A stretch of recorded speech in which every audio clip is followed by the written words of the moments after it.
This will be pretty quick. So I had a question from Brian, sorry. He was asking if the transmit receive delay on my YouKits HB1B is like 400 milliseconds, really long. And while I didn't have the HB1B out, I did have this EK-1C, which is also a YouKits, and I imagine they're fairly similar. I will find the HB1B and bring that out as well, but I wanted to say a couple of things that were interesting. So one is, when I listen to the NorCal 40B, because it's analog, the way it tunes and the way it sounds is really sort of pleasing. Like it sounds like a sine wave, and it tunes nicely, and the bandwidth is pretty good. So you kind of get that flavor. But because of this experiment, I got to tell you another thing. So this is the speaker I use.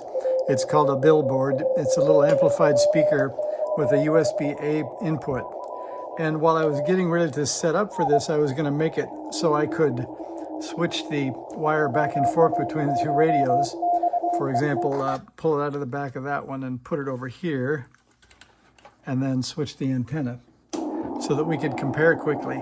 So the first thing you know is this one sounds a lot more hollow, and maybe it's a bit narrower, but just not really nice to listen to. So this is around the same area of the band. So let me get the tuning here.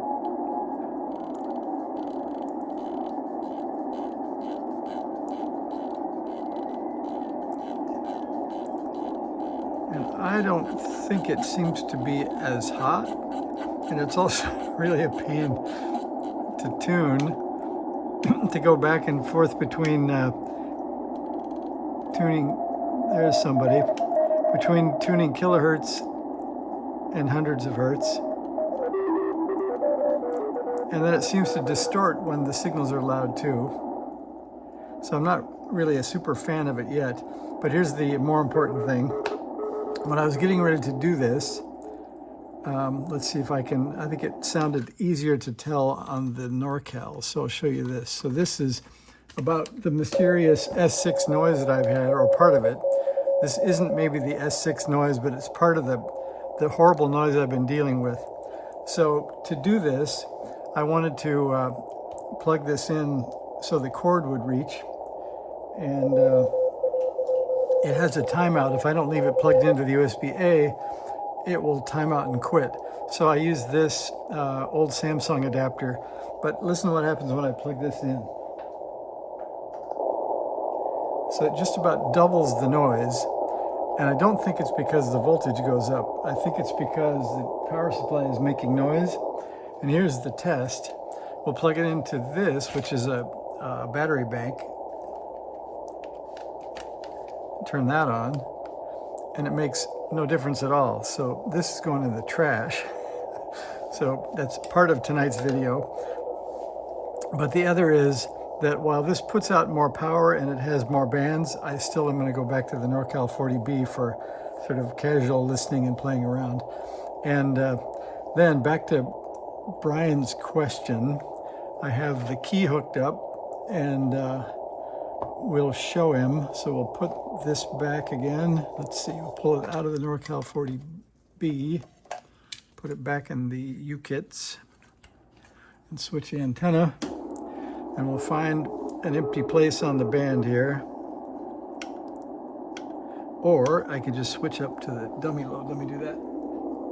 Okay, we're on the dummy load, so if you want to hear the transmit receive delay, although you won't hear much because we're on the dummy load. So let's not do that. Okay, we'll go up and find a clear place on the band, maybe up at about 50 or something. So there's 55. We'll call QRL.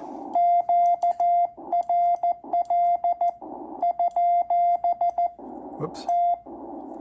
And anyway, you can hear that the transmit receive delay, it's almost instant.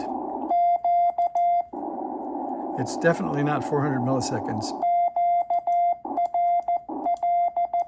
So you can hear it receiving between characters. I would imagine That's down in maybe the 100 millisecond range or less.